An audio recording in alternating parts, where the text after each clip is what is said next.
CSS में margin set करते हैं हम।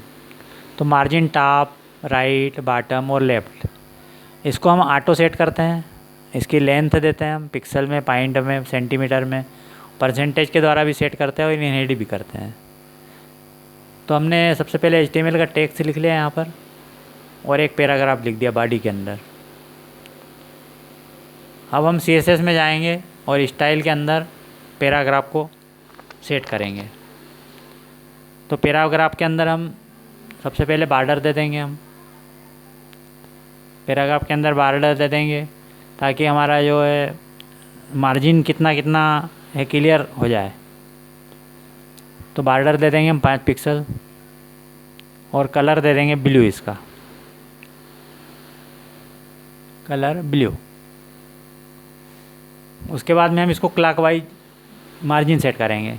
सबसे पहले टॉप करेंगे, फिर राइट करेंगे, फिर बॉटम करेंगे, फिर लेफ़्ट करेंगे।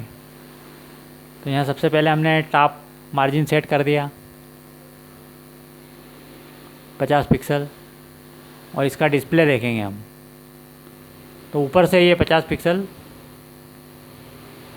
जो पैराग्राफ है ऊपर से थोड़ा सा नीचे आ गया 50 पिक्सल। उसके बाद में हम राइट सेट करेंगे, राइट मार्जिन 100 पिक्सल। तो ये राइट साइड में 100 पिक्सल छोड़ देगा। उसके बाद हम बॉटम में सेट करेंगे।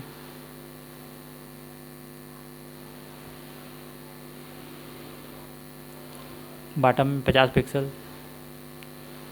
तो जो हमारा मार्जिन है बॉटम में 50 पिक्सल छोड़ देगा।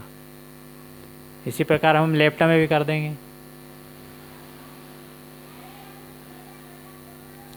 लेफ़्ट मार्जिन, लेफ़्ट और 50 पिक्सल।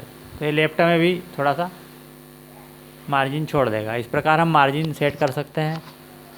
और वेबसाइट में हमारे को जो टेक्स्ट जैसा चाहिए, जिस प्रकार से हम चाहिए, हम उस प्रकार से उसको सेट करके रख सकते हैं।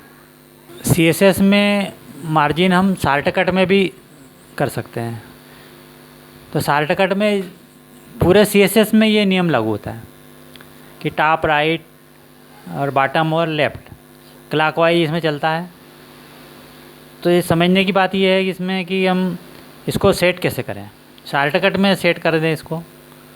तो सबसे पहले हमने पैराग्राफ लिया और यहाँ पर स्टाइल के अंदर पैराग्राफ में हम सेट कर देंगे। अगर 25 पिक्सल यहाँ सेट कर देते हैं तो ये चारों तरफ से सिर्फ हम इसका जो मार्जिन लिख देते हैं, मार्जिन लिख के हम लिख देते हैं 25 पिक्सल, तो चारों तरफ से सेट कर देता 25 पिक्सल। ये चारों तरफ से इसने 25 पिक्सल कर दिया। लेकिन अगर हम नेक्स्ट में लिखते हैं 50 पिक्सल तो ये टॉप और बॉटम में 25 पिक्सल करेगा और लेफ़्ट और राइट में 50 पिक्सल करेगा। लेकिन अगर हम तीसरा लिख देते हैं कि 25 पिक्सल या 75 पिक्सल, जो भी लिखना चाहें, और इसको 25 पिक्सल कर देंगे तो ये टॉप और राइट में 25-25 पिक्सल कर देगा और बॉटम में 75 पिक्सल कर देगा। ये इस प्रकार हम मार्जिन शॉर्टकट का उपयोग कर सकते हैं।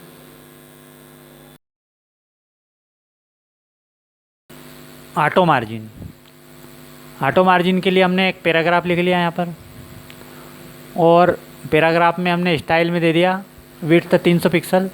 तो ये क्या करेगा कि ऑटो मार्जिन करने सेंटर में कर देगा। जो हमारा जो ये लिखा हुआ है टेक्स्ट, इसको सेंटर में कर देगा। ये सेंटर में कर दिया। तो इस प्रकार हम ऑटो का भी उपयोग कर सकते हैं। और हमने यहाँ बॉर्डर दे दी 5 पिक्सल और कलर दे दिया रेड, इसका सॉलिड कलर रेड। तो ये हॉरिजेंटली इसको सेंटर में कर दिया इसको यहाँ पर। CSS में इनहेरिट का उपयोग करेंगे हम यहाँ पर। तो हमने यहाँ पर 100 पिक्सल दिया तो दोनों में इसने मतलब पेरेंट एलिमेंट में भी 100 पिक्सल छोड़ दिया है।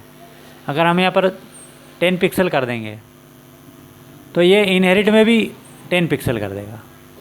और बॉर्डर हम 5 पिक्सल की दी तो यहाँ पर इन्हें इनहेरिट कर दिया 10 पिक्सल से, दोनों में, क्लास में भी और इसमें भी।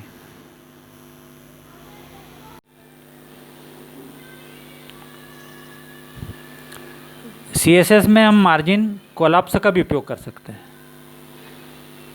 तो इसमें सेट करते हैं।